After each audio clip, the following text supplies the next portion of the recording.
não me conhece, meu nome é Gustavo Paiva, eu sou pastor em Brasília, de uma igreja chamada IR, Internacional da Reconciliação.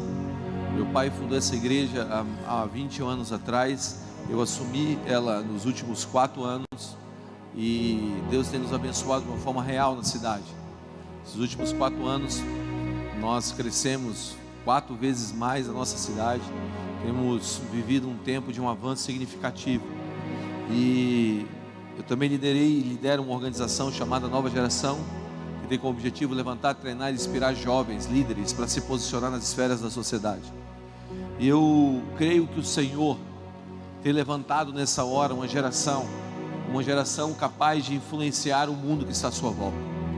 Deus está reformulando as estruturas para conter algo novo, para conter um novo fôlego dele, para conter um novo derramar dele. Nessa hora, nesse momento, Deus está chamando líderes que se tornaram odres novos para conter o novo de Deus. Quantos aqui querem andar para o novo de Deus? Para as coisas novas do Senhor? Sabe, a Bíblia fala em Mateus capítulo 9, versículo 17 é o seguinte: nem se põe vinho novo em odres velhos. Se o fizer, os odres se arrebentarão e o vinho se derramará. Os odres se estragarão, mas se põe vinho novo em odres novos, assim ambos ficam conservados. Jesus tem poder sobre toda a morte. A Bíblia fala que nós não podemos botar vinho novo sobre odres velhos. São os odres que se rompem. Eu tenho uma foto aqui, eu não sei se ela já está pronta. E talvez retrate isso.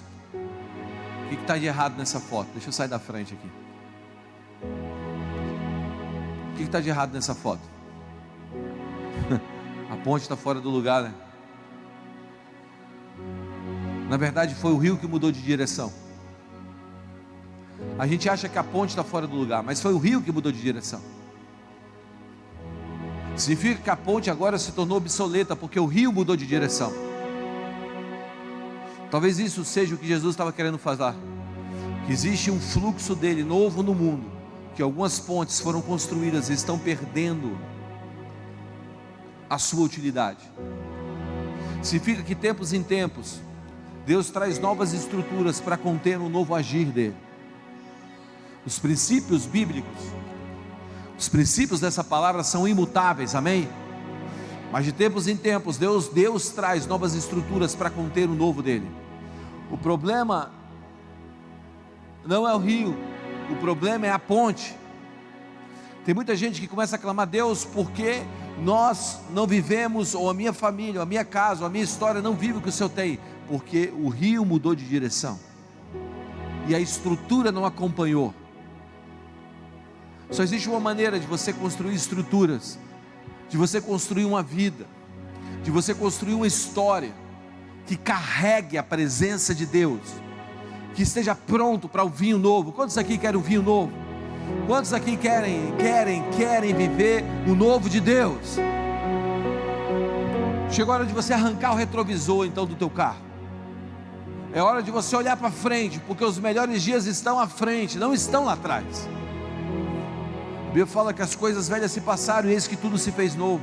A Bíblia diz que nós andaríamos de glória em glória, glória em glória. Significa que a glória de hoje é menor do que a glória de amanhã, e a glória de amanhã é menor do que a glória de depois de amanhã. Deus irá trazendo à tua vida um acúmulo de glória. Mas para que isso aconteça, você precisa perceber que só a presença de Deus é capaz de te levar e me levar a uma vida de novidade. O problema nunca é o vinho, o problema é o odre. O problema não é o vinho, o problema não é a vontade de Deus de querer fazer algo. O problema é se o odre está preparado. O odre está preparado para a presença? E hoje eu quero te ensinar como você preparar um odre para você se tornar um hospedeiro da presença de Deus. Hoje eu quero te ensinar como você preparar o ambiente na tua vida para que a presença de Deus venha sobre você. Sabe, eu tenho 43 anos, meu pai se converteu quando eu tinha 7 anos de idade, e eu participei de muitos movimentos da igreja. Eu estava lá quando o movimento espiritual para o meio batista começou. Hoje eu estava vindo no carro, e o irmão que estava me trazendo, ele estava conversando comigo, me dizendo sobre esse movimento espiritual que atingiu essa casa. O meu background é batista. Eu estudei em seminário batista, eu cresci numa igreja batista. Os meus pais foram diáconos numa igreja batista antes de sair e fundar essa igreja ao qual eu sou pastor hoje. Então eu cresci no meu batista e eu peguei o princípio da renovação espiritual lá nos anos 80. Eu era criança ainda, mas com Enéas Tonini, com todo aquele povo que carregou a chama. O meu pastor foi uma das pessoas responsáveis por esse movimento, pastor Severino Vilarindo Lima, de Brasília. Eu cresci vendo os milagres acontecerem. Eu vi o Espírito Santo descer sobre vários lugares. Eu me lembro quando o Espírito Santo quebrou a porta, no sentido não literal, uma metáfora, quebrou a porta das salas de oração e invadiu a igreja, porque antigamente você não tinha manifestações do Espírito Santo dentro da igreja. As manifestações aconteciam nas salas de oração. Poucas pessoas eram batizadas no Espírito Santo no meio de cultos como esse. O Espírito Santo estava restringido à sala de oração, era lá onde as pessoas davam a liberdade. Mas um dia ele quebrou a porta e derramou vinho novo sobre os cultos. Eu estava lá quando o Espírito Santo foi derramado sobre os cultos. Anos depois começou o movimento das comunidades, das igrejas comunidades. E uma comunidade tinha acabado de chegar em Brasília, e eu estava lá nas primeiras cadeiras. Eu era ainda uma criança na pré-adolescência, andando na pré-adolescência, na minha adolescência, quando eu peguei Bené Gomes, pastor Bené, cantando pela primeira vez ali num culto: coroamos a ti, ó Rei Jesus, coroamos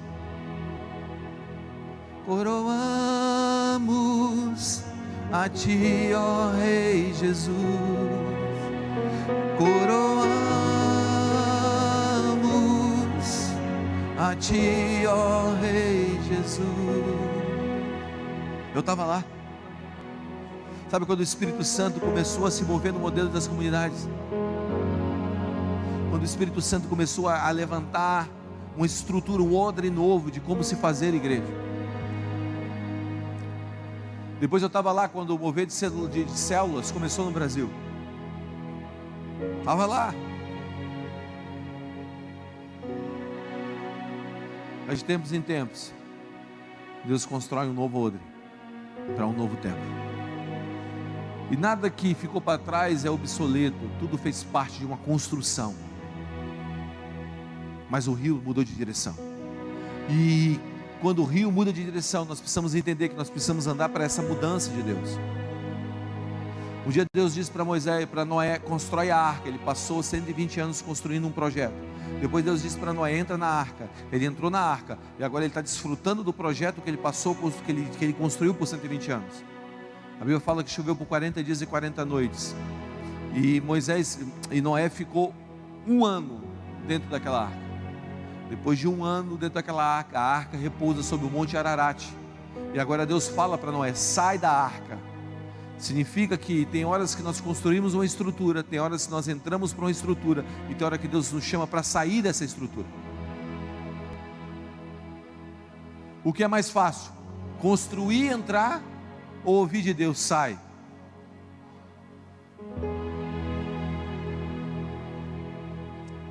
Nada disso estava preparado. Eu estou sentindo no meu espírito, eu estou falando pelo meu espírito.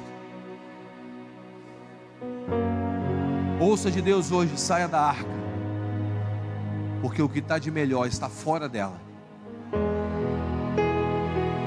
Nós devemos amar mais a voz de Deus do que a estrutura que Deus nos deu.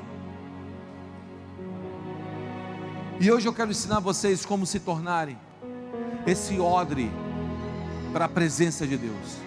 Um odre novo para a presença de Deus. Se tornarem hospedeiros da presença de Deus. Quantos aqui querem se tornar hospedeiros da presença de Deus? O lugar onde Deus vem, desce e habita. Quando você olha para o Velho Testamento, você vai encontrar Deus descendo, Deus se manifestando em todo o Velho Testamento, trazendo a presença dEle de uma maneira peculiar, mas nunca de uma maneira coletiva. Então você vai ver Deus descendo sobre o monte, em Êxodo 19, 20. E a palavra diz que o monte fumegava, saía trovões e relâmpagos daquele monte. E Moisés então sobe e entra naquela nuvem. O povo não tem coragem de subir. A presença desceu sobre o monte. Depois você vai ver Deus descendo sobre o tabernáculo. A arca da aliança, o sinal da presença é construída, é colocado no Santo dos Santos, onde um sumo sacerdote entrava uma vez por ano. A presença de Deus estava ali. Você vai também ver em Êxodo capítulo 3, o chamado de Deus na vida de Moisés, a presença descendo sobre uma sarça. Você vai ver no reinado de Davi, em 1 Samuel capítulo 16, Samuel ungindo Davi com um óleo, o Espírito de Deus, a presença de Deus se apoderando de Davi. Você vai ver também que depois de 12 a 16 anos de processo, Davi então assume o reinado, e o primeiro ato dele é trazer a arca de volta, a presença de Deus de volta a Israel. Por quê? Porque o reinado antigo de Saul tinha perdido a arca, tinha acontecido o Icabode, a glória se foi.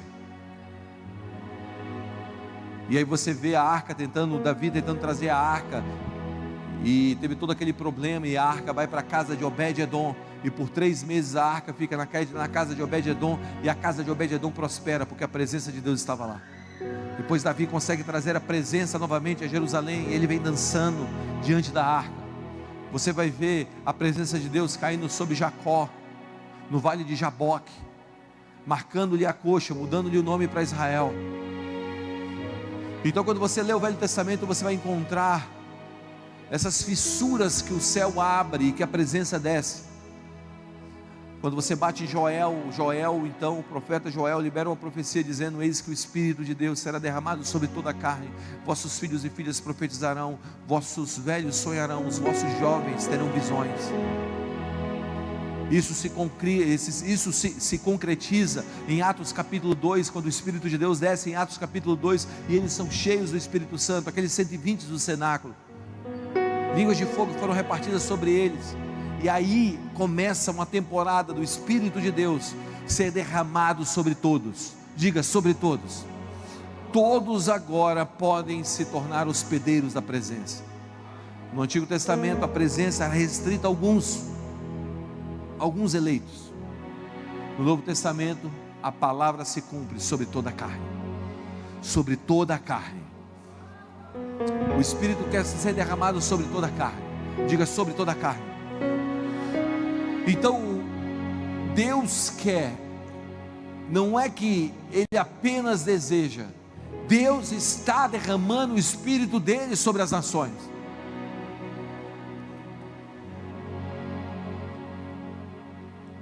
Eu estava ajudando a trazer algumas pessoas do Afeganistão para o Brasil, quando estourou o movimento do ISIS lá agora. Eu estava conversando com uma missão, e a gente estava montando um modo de trazer um grupo de afegãos cristãos que estavam querendo sair de lá. Nós estávamos colocando eles dentro de um avião cargueiro e subindo com esse avião cargueiro, pousando no Brasil, e estávamos lutando junto com o Itamaraty para pegar os documentos, para conseguir documentos para ajudá-los a permanecer no Brasil. E essa missão ao qual pediu ajuda, a gente estava conversando, e quando a gente estava trocando mensagens por um aplicativo criptografado, para que ninguém descobrisse o caminho que nós iríamos fazer para trazer esses afegãos, o pastor ao qual a gente estava conversando, ele disse: olha, eu acabei de conversar com o pastor fulano de tal, no Afeganistão. Ele pediu para tirar as 2 filhas dele, junto com os 2 genros dele, mas ele disse que vai ficar. Ele vai ficar por quê? Porque está começando uma onda de salvação, e ele precisa terminar de traduzir a Bíblia para a língua local. Na China, milhares de pessoas estão vindo a Jesus agora.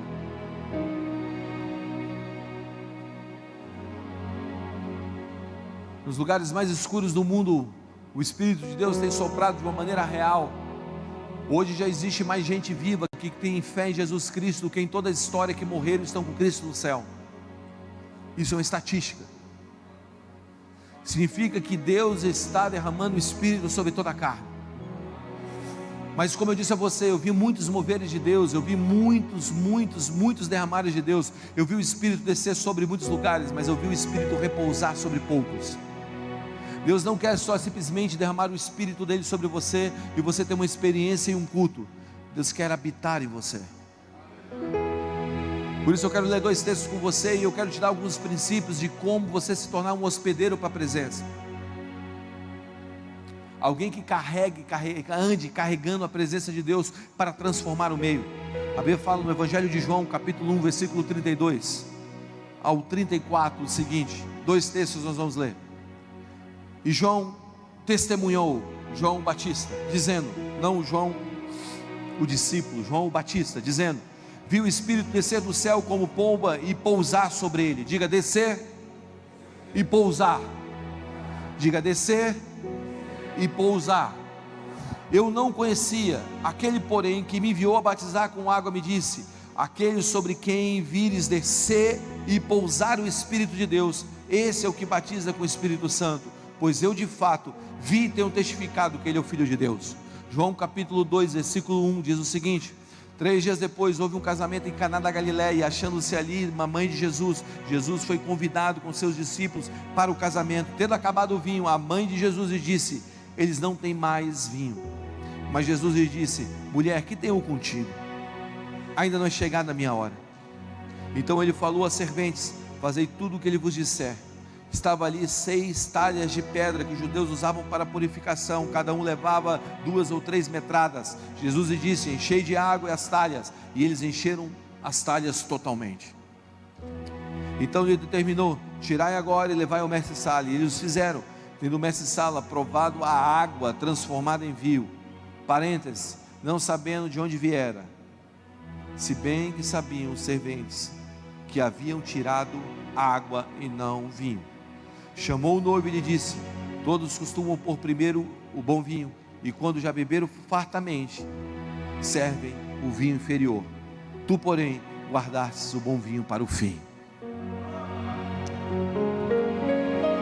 Eu quero profetizar sobre essa casa, que Deus guardou o bom vinho para o fim. Deus guardou o bom vinho para o fim. Os melhores dias de vocês não estão lá atrás, estão lá na frente. Deus guardou o bom vinho para o fim. Deus guardou o bom vinho para o fim. Agora, existem princípios aqui. Princípios que vão nos ajudar a carregar essa presença. A nos tornarmos odres novos. Para sermos hospedeiros da presença. Para onde nós formos, a presença de Deus nos acompanhar. E eu quero tirar algumas lições desse texto, desses 2 textos. A primeira lição que eu quero te dar para você se tornar um hospedeiro da presença, está lá no versículo 32. Viu o Espírito Santo, viu o Espírito de Deus descer como pomba, descer e pousar sobre ele. Diga descer e pousar. Há uma diferença entre o Espírito Santo descer e pousar. Há uma diferença entre o Espírito vir e pousar. O Espírito Santo, ele pode ser derramado aqui hoje, ele está aqui, ele desceu sobre nós, ele já está aqui no nosso meio. A Bíblia diz, onde tiver 2 ou 3 reunidos em nome do Senhor, ele se faz presente. O Espírito de Deus está aqui. Agora pensa comigo, o Espírito Santo é representado pela pomba. Pensa uma pomba vindo aqui agora, e ela está voando neste lugar. Ela está voando sobre você, ela está voando sobre o seu companheiro que está do lado, sobre o seu irmão. E agora o Espírito Santo pousa sobre os seus ombros. Ela veio e pousou. Você não quer assustar a pomba, você quer que a pomba continue sobre os seus ombros. A pergunta é, como você anda? Sendo que você tem que se mover e a pomba está sobre os seus ombros, como você anda? Você anda respeitando a pomba. Significa que você anda agora no ritmo do céu. Você anda no ritmo do céu. É o ritmo do céu. Por quê? Porque agora você não quer que a pomba voe. Então o primeiro ponto para você se tornar um hospedeiro da presença é você andar no ritmo do céu. E o ritmo do céu é o ritmo da pomba. Você não está correndo mais no teu ritmo, você está andando no ritmo daquele que está sobre você. Você não está se movendo mais pela tua vontade, você está se movendo pela vontade daquele que está sobre você.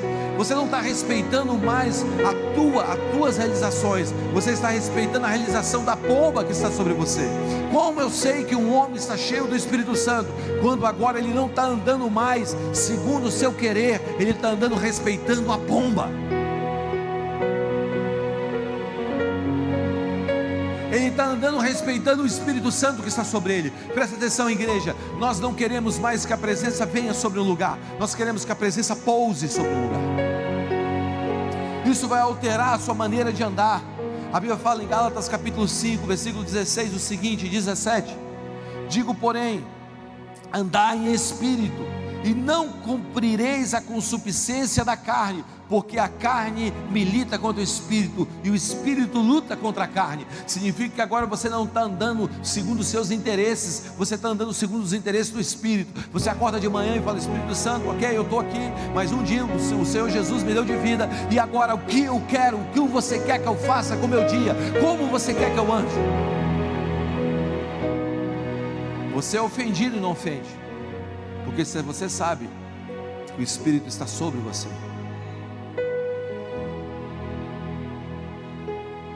Você está aí? Você está respeitando o Espírito Santo? Muitas vezes a gente fica ligado a estruturas, a coisas que Deus fez no passado com saudosismo. Presta atenção, respeite o Espírito de Deus que está sobre você. É melhor você andar para o novo do que ficar agarrado às coisas velhas. Abandone a arca, viva o novo. É hora de nós abraçarmos e respeitarmos a presença que está sobre nós. Se é tempo de oração, é tempo de oração. Se é tempo de chorar, é tempo de chorar. Se é tempo de sorrir, é sempre tempo de sorrir. Quem determina o tempo não sou eu, o Espírito está sobre mim. Sabe, Deus me deu a oportunidade de pregar em vários lugares do mundo. Deus me deu a oportunidade de liderar grandes movimentos. Deus me deu a oportunidade de entrar no hype e viver no hype por muito tempo na minha vida. E se eu quiser, eu faço assim, eu volto para qualquer lugar desses. Mas eu entendi uma coisa, que o ritmo do Espírito hoje é um outro ritmo para a minha vida. Então eu não estou preocupado com os grandes palcos, eu estou preocupado com as salas de oração, com os joelhos dobrados, com o lugar na intimidade. Eu estou preocupado de abrir a igreja de manhã cedinho, entrar e ficar: Espírito Santo, vem sobre mim, quando não tem ninguém lá. Eu sei o que é estar diante de 120 mil, 160 mil pessoas, e eu não estou exagerando, é esse número mesmo.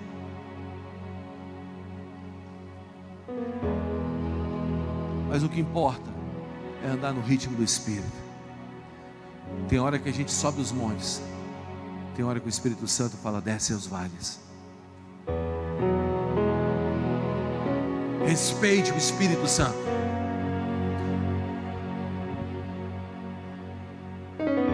Respeite o Espírito Santo. Igreja Batista Renovada aqui em Araçatuba, respeite o Espírito Santo. Respeite aquele que repousa sobre vocês, não apenas aquele que desce sobre vocês. Ande no ritmo. Ande no ritmo do Espírito. Não apenas uma descida, mas uma morada. A segunda coisa que nos garante nos tornarmos hospedeiros da presença de Deus é entendermos que a nossa origem está em Cristo e na sua filiação. Diga: minha origem está em Cristo e na sua filiação. Sabe, a Bíblia fala em João capítulo 1, versículo 11 e 12: veio para os seus, mas os seus não o receberam, mas todos os que o receberam, foi-lhe dado o poder de se tornarem filhos de Deus. Diga: eu sou um filho de Deus. Quando a pomba desceu do céu, o Espírito desceu do céu, a segunda coisa que aconteceu depois dele pousar, foi uma voz que saiu dali dizendo: esse é meu filho, você é um filho amado. Presta atenção, a melhor notícia dessa noite é que você é um filho amado. Em Cristo Jesus foi lhe dado o poder de você tornar um filho de Deus. Você é um filho amado. Olha para o lado e diga para o teu irmão: você é um filho amado. Você é um filho amado. Jesus te ama, você tem uma origem. A sua origem está em Cristo. E hoje eu quero ler alguns textos para você, alguns textos que a Bíblia afirma a teu respeito, Olha o que a Bíblia fala a teu respeito em 2 Coríntios capítulo 5, versículo 17. A Bíblia diz que eu sou uma nova criatura. Em Efésios 4, 24, a Bíblia diz que eu sou criado em verdade, em justiça e santidade. Em Romanos 5, 26, diz que eu sou filho de Deus. Em Romanos 8, 16, diz que eu sou filho de Deus. E nos versos 17 e 18, diz que eu sou co-herdeiro em Cristo Jesus. Em Apocalipse 5, 10, diz que eu sou rei e sacerdote para a glória de Deus. Em 2 Coríntios 5, 21, diz que eu sou justiça de Deus em Cristo Jesus. Em Deuteronômio 28, 8, diz que eu sou abençoado em todas as coisas, e onde eu ponho a mão há prosperidade, porque eu ouço e obedeço o Senhor.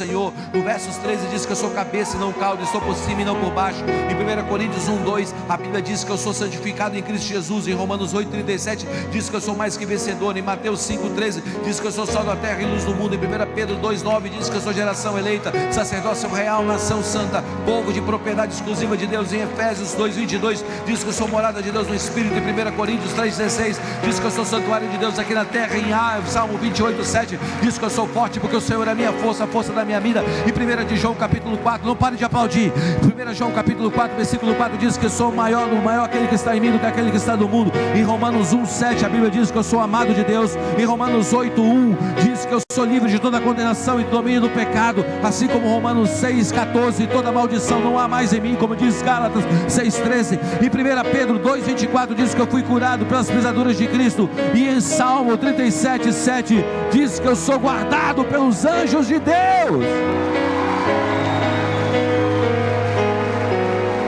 Aleluia! Você é um filho amado. Amém? Escute, você é um filho amado. Quando você entende que você é um filho,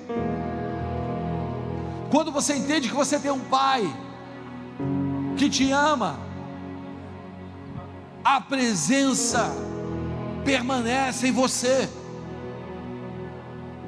Só que muitos de nós aqui vivemos debaixo de condenação, entendendo quem nós não somos, oprimidos pelo pecado e pelo acusador.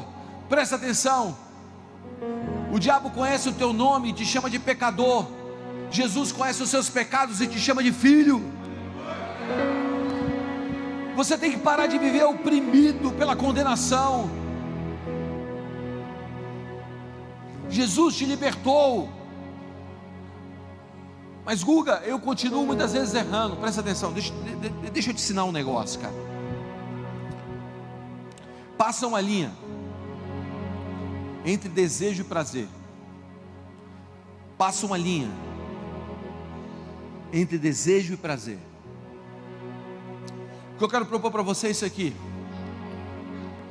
Você pode ser tentado, mas você não é a tua tentação. A tentação é um desejo. Você pode ser tentado. O próprio Jesus foi tentado em todas as coisas, mas Jesus não pecou em nada. Então você não é a sua tentação. Você pode ter um desejo pelo pecado, mas você não pode ter prazer no pecado. A diferença de um cristão que é um filho é que muitas vezes ele pode ter um desejo por umas coisas erradas, que é a tentação, mas ele não tem prazer nas coisas erradas. Antes, o seu prazer está na lei do Senhor, e nela ela medita de dia e de noite. Então você pode até errar em vez em quando, e não significa que é certo errar, mas significa que você não é o teu pecado. Você é um filho, filho de Deus. Isso te garante você se tornar um hospedeiro da presença, alguém que carrega a presença aqui de uma maneira real. Eu não tenho prazer no pecado, mas muitas vezes eu posso até tropeçar, mas aquele não é o meu fim. Eu tenho um Deus que é o meu advogado. Sabe, o nosso alvo é Cristo, nós estamos indo para Cristo. E a Bíblia fala que nós não devemos errar. Mas se nós errarmos, nós temos um advogado. O apóstolo Paulo está dizendo. E nosso advogado é?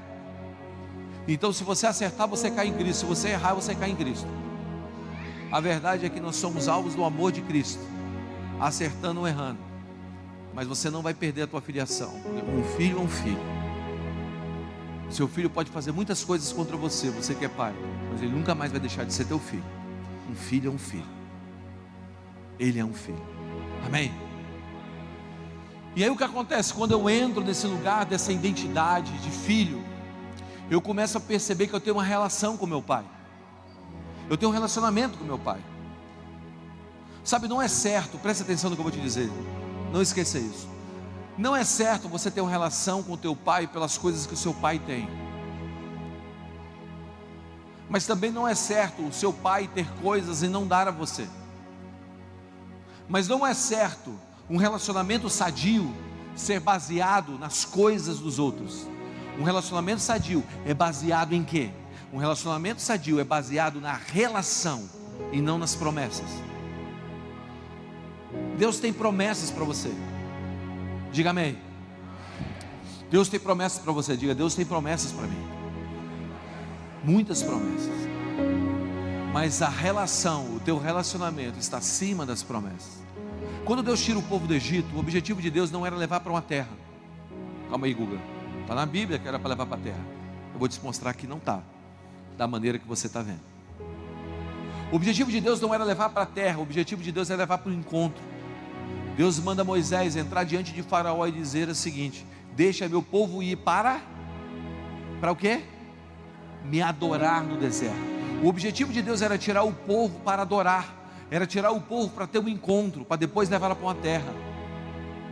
Porque quando você chega na terra, que é a promessa, antes do encontro, que é a adoração, a promessa se torna mais valiosa do que a relação, mais valiosa do que o encontro. Então Deus quer te dar um encontro para depois te dar uma promessa.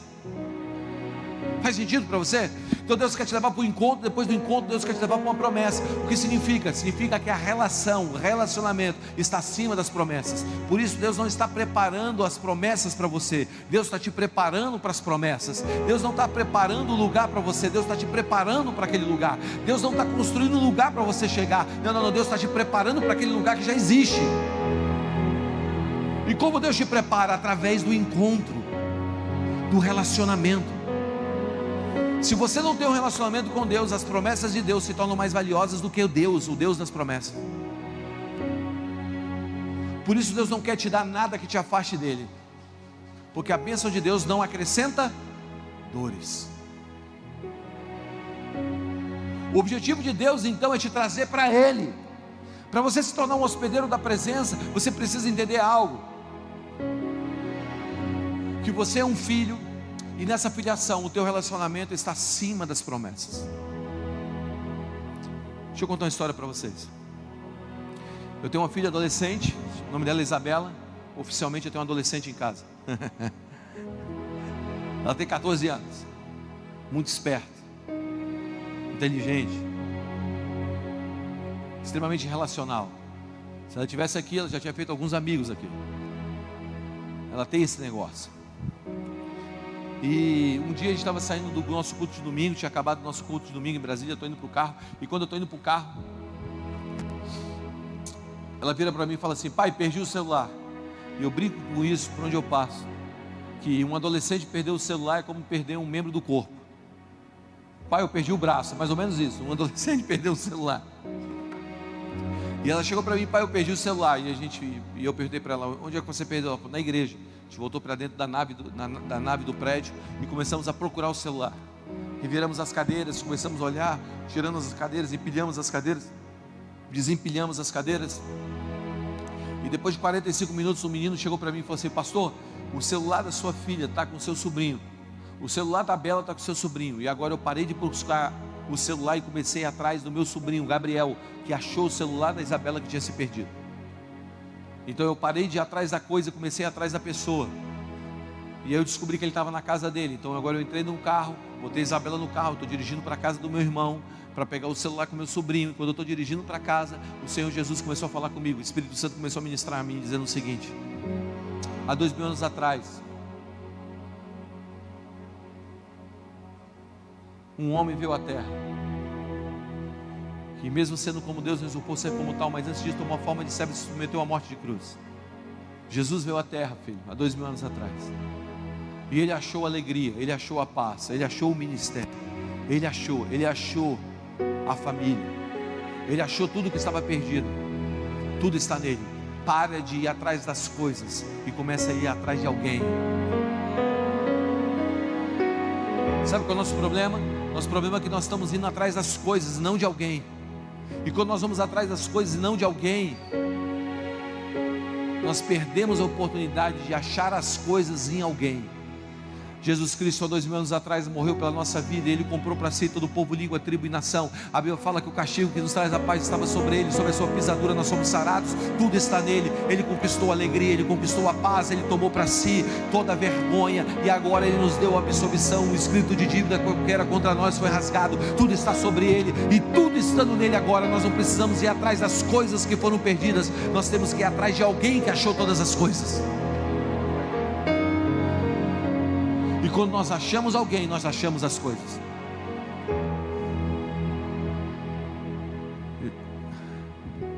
Jesus é suficiente.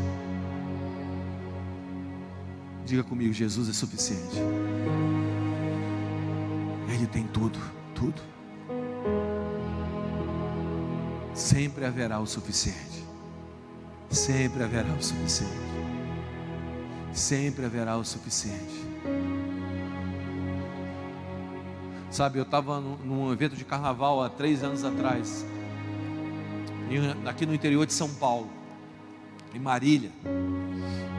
Um evento de um amigo meu chamado Danilo. Nós estávamos num ginásio com mais ou menos 6.000 jovens. E eu subi, e eu estou falando, sempre haverá o suficiente naquela noite. Sempre haverá o suficiente.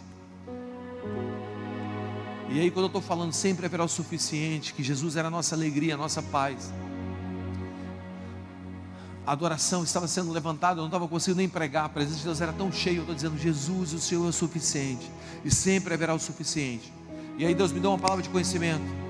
Deus me falou, tem uma menina aqui, que você está atrás da paz para a sua alma há muito tempo. Na última semana você cortou os seus pulsos e tentou se matar, porque você não está encontrando a paz. Jesus é a tua paz, e sempre vai haver o suficiente. E quando eu estava falando isso, eu estava falando, olha, Jesus vai te tocar agora, as suas marcas, as marcas dos teus cortes, serão tocadas por Ele. Ela levantou a mão e a gente estava cantando, Santo é o Senhor Deus poderoso. E a gente estava adorando o Senhor. E quando ela levantou as mãos, as marcas das mutilações simplesmente sumiram.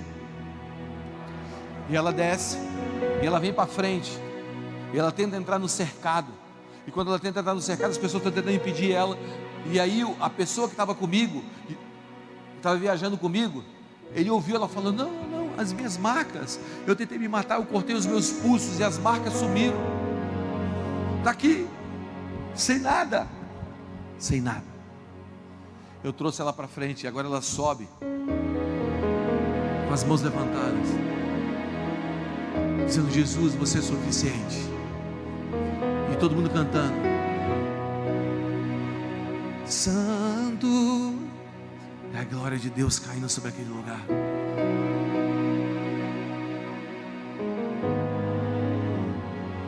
E a presença de Deus enchendo aquele lugar,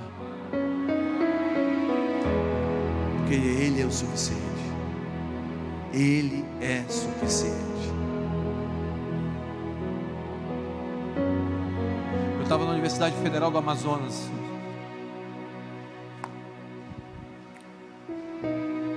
Estava pregando na Universidade Federal do Amazonas. 3.000 jovens lá. Tinha um menino que tinha se envolvido numa briga de tráfico.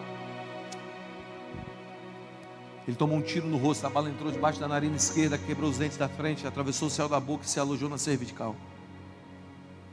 O médico disse, olha, o organismo vai tentar expelir essa bala, e você pode ficar com sequelas. E aí o primo dele levou ele para essa reunião. Ele não era nem um cristão. Eu estou falando, o poder de Deus está aqui. Jesus é suficiente para a nossa vida. De repente ele começa a sentir um gosto de metal na boca, uma dor na cabeça, um gosto de metal na boca, e cospe a bala do revólver. Ele pega a bala do revólver e vem para frente. Eu estou pregando, e ele chega na frente e fala assim, a bala. E eu, mano, não tenho bala, eu estou pregando, velho. E ele, a bala. Eu, mano, estou pregando, não tenho bala. Ele, não, a bala do revólver. Eu, que bala de revólver? Aí ele me contou, tomei um tiro no rosto, ele me contou essa história. Eu mandei ele para uma menina estava do lado, a menina que estava viajando com a gente, da nossa banda. Ela pegou a bala do revólver, ela trouxe para frente a bala do revólver, com ele nas mãos, com ela nas mãos, o menino acompanhando atrás. E ele falou: eu quero Jesus. Eu fiz o apelo, eu fiz o plano de salvação para ele, entrega a vida para Jesus. Eu levanto a bala do revólver naquele lugar, segurando ela com a pontinha amassada. E eu falei o que tinha acontecido. De repente uma explosão de cura no meio. O Espírito Santo veio, Jesus é suficiente. Eu estava no ABC Paulista, um cara entrou, 6 anos, esclerose múltipla, sem conseguir andar, 6 anos, numa cadeira de roda. Nós oramos por ele por 3 horas e meia. Uma pessoa só, 3 horas e meia. Depois de 3 horas e meia, ele começou a sentir um calor no pé direito. Ele começou a mexer o pé direito.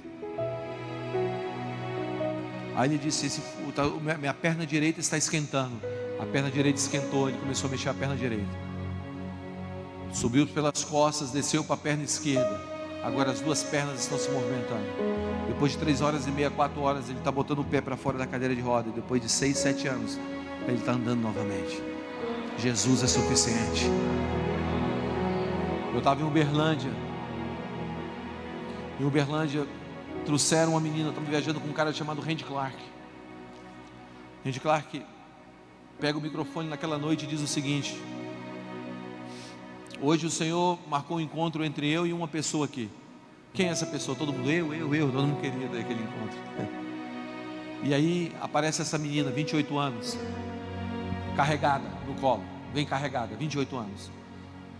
O câncer começou no útero, se espalhou, metástase. Os médicos deram poucos dias de vida para ela. Ela não conseguia nem mais andar, fininha, magrinha, não estava mais comendo. Trazem ela para cima do púlpito, colocam ela numa cadeira em cima do púlpito. E a amiga dela conta a história assim: anteontem à noite, eu deitei e tive um sonho. O sonho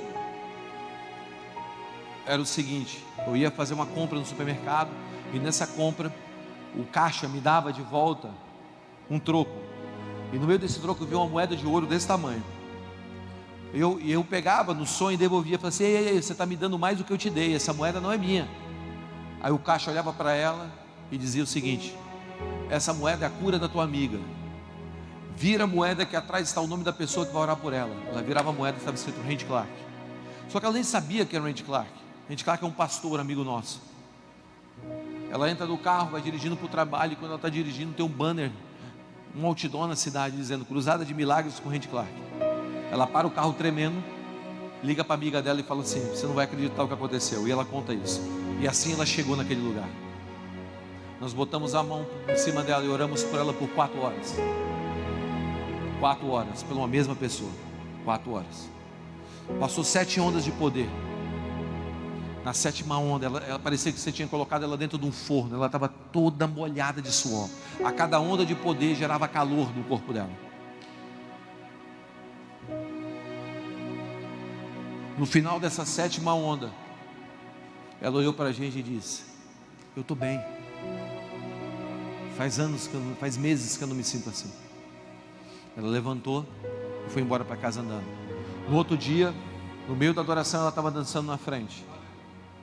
3 semanas depois, ela manda para a gente o diagnóstico dela: 100% curada. Jesus é suficiente.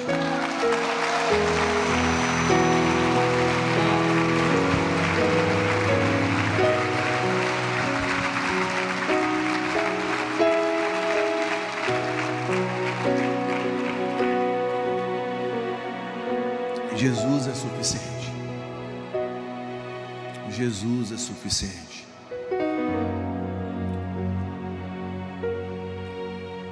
Uma pessoa aqui pode se levantar e incendiar essa cidade inteira. Uma família aqui pode se levantar e fazer todas as cadeiras dessa igreja voltarem a ser cheias. Jesus é suficiente. Pare de ir atrás de métodos e vai atrás de Jesus.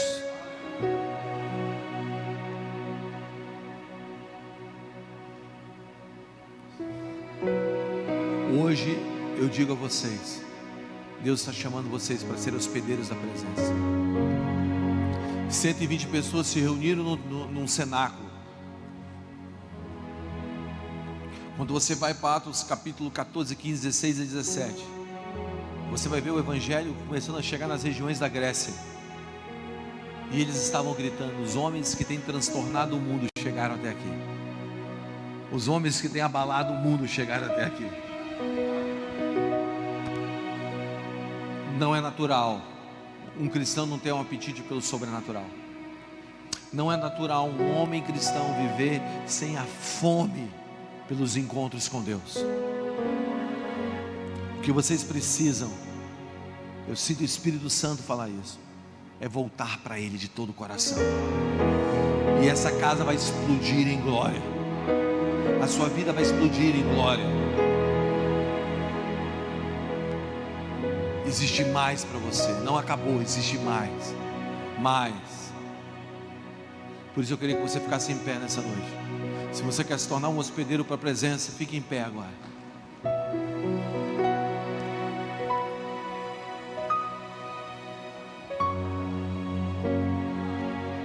Presta atenção.